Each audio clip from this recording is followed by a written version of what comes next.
Billy and Bjorn say we're late. Can MLS kick it? And notes from AI School. Welcome to the Unlimited Supply Podcast, your daily music business TLDR in your ear, powered by panic, legal warfare, and squandered opportunities, and brought to you by No Disc, helping music, technology, and finance companies navigate the music industry, and partnered with Digital Music News. I'm Lars Murray. It's July 14th, 2026. It's Tech Tuesday, but before we geek out, well, let's start with squandered opportunities today. The World Cup winds down this week. Only 3 more matches today, tomorrow, and Sunday. And you'll probably be relieved that I'm going to stop talking about it. There's been a lot of music around the Cup. There's going to be a lot of eyes on the final with Shakira, Justin Bieber, Madonna, and more doing the halftime show.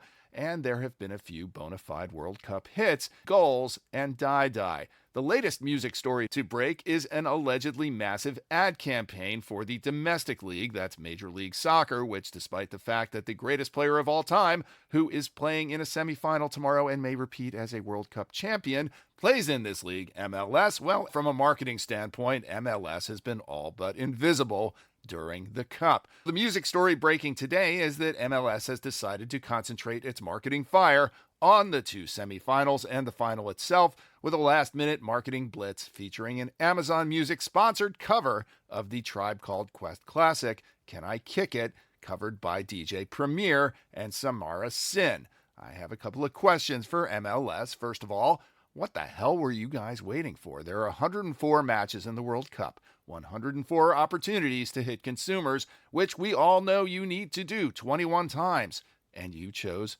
3. Sure, you'll hit a concentrated audience unless they're doing what the rest of us do during hydration breaks and halftime, which is go grab a beer or offload one, which amounts to taking advantage of roughly, by my calculation, 1% of your opportunities to hit those 21 times. The second question is really a few questions wrapped up in one. No matter how clever the Can I Kick It cover is this what we really need now that Amazon's big rival Google has spent a full month running their own ad with the original, which is, of course, a stone classic? Another question is this the best you can do? With all respect to DJ Premier and Samara Sin as artists, FIFA comes with Shakira and Future and Lisa from Blackpink, and MLS comes with a 50-something producer from the 90s and an almost completely unknown artist trying to improve a song that's already perfect. All of this married to a heavily concentrated media strategy that also looks very 90s. I hope I'm wrong as a loyal New York City Football Club season ticket holder. Maybe the 90s are back. Maybe this 90s strategy is a masterstroke. Maybe MLS knows something I don't. But from where I stand, it looks like MLS is on the wrong side of the thin line between breaking all the rules and ignoring common sense. Can MLS kick it?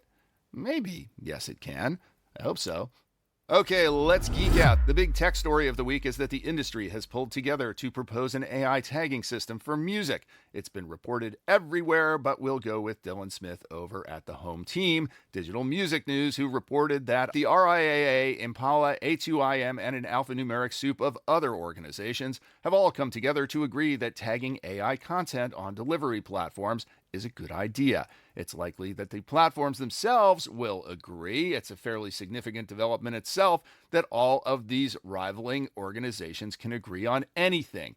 The interesting thing is going to be how long it takes them to agree on exactly how and what to do, which always takes forever and really never ends. A couple of notable and interesting reactions. For its part, Music Business Worldwide is reporting that even Suno, which of course is being sued by 2 of the 3 majors, has come out in support of this initiative, sort of endorsing transparency as a concept, which of course would help Suno's brand as it pushes its workstation narrative. Another came from old friend Billy Mann, whose thoughtful post over at LinkedIn put the initiative in context. The industry is late to the game again and needs to hurry up. Another legendary producer weighing in knows a little about technology and even more about music. That's Bjorn Ulvaeus. He's the president of CISAC, the International Coalition of Collection Societies, and oh yeah, you might have heard of him from ABBA. Over at Music Ally, Stuart Dredge reports that Bjorn addressed the UN AI for Good conference last week with a variation of Billy's argument that the industry's too late. His argument is a bit broader, that focusing on the outputs, for example, tagging AI-created content, is inherently too late. The hard work needs to be done at the training layer, which Suno may not agree with. Why not both, say I? You can make up your mind in our links.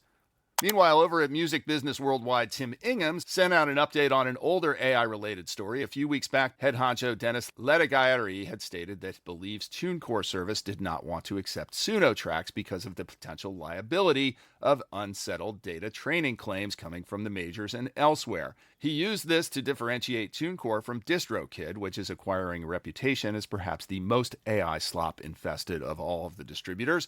But as Tim points out in the letter, that didn't stop a major investment firm, CVC Partners, from pouring an undisclosed number of rods into DistroKid last week, which doesn't mean that DistroKid and CVC aren't exposed legally. It just means that taking the AI high road is not necessarily an advantage in the eyes of investors. So I've been taking an agentic AI certificate class through MIT, and I just created the first assignment, so I thought I'd share. I have no idea whether I passed it or failed it, although pass or fail, I learned a lot. The first week's assignment was to figure out how much an AI query actually cost.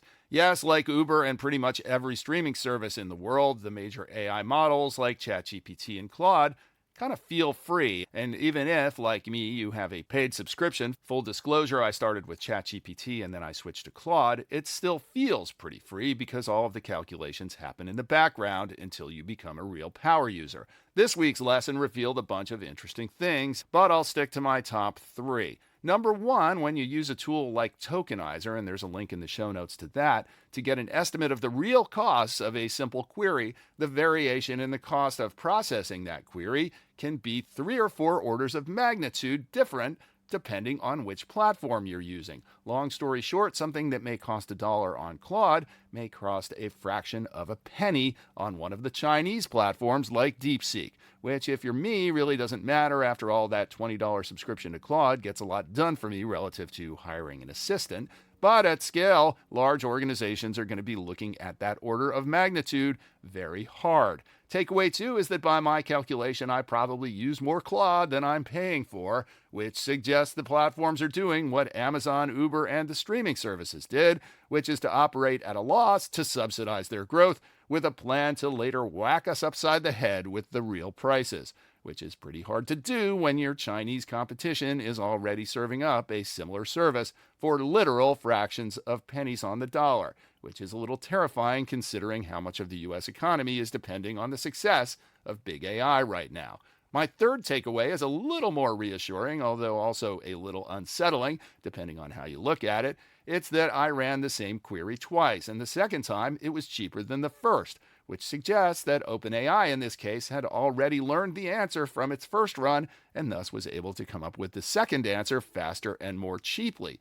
That in turn suggests that these platforms are learning at lightning speed. I've previously seen week-to-week improvements in the returns of the agents I've set up, but I've never directly observed a pricing efficiency in AI evolve, much less in 30 minutes. Oh yeah, and there was a fourth one. It's that brevity is not only the soul of wit, it's the soul of AI cost control. The less word salad you put into an AI question, and if you ask the platform to give you a concise answer, that will save you a lot of money. All of this points to the fact that it's still very early to be making bold pronouncements on where all of this is taking us, including what kinds of jobs it will destroy and what kinds of jobs it will create. I'm not making any prognostications right now, just observations in real time, and I'll keep you along as we go on this journey. And that's another Tech Tuesday. Support for Unlimited Supply is provided by you. Sign up for a full year of support and get that Unlimited Supply Merit Badge trucker hat, which we manufactured in limited quantities by popular demand.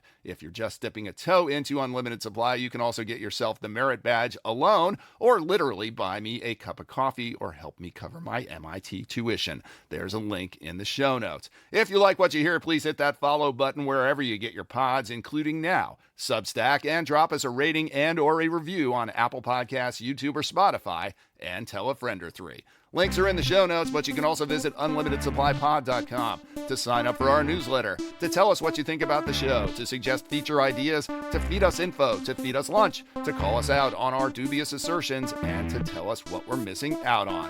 I'm Lars Murray, and remember, in this business, no conflict means no interest.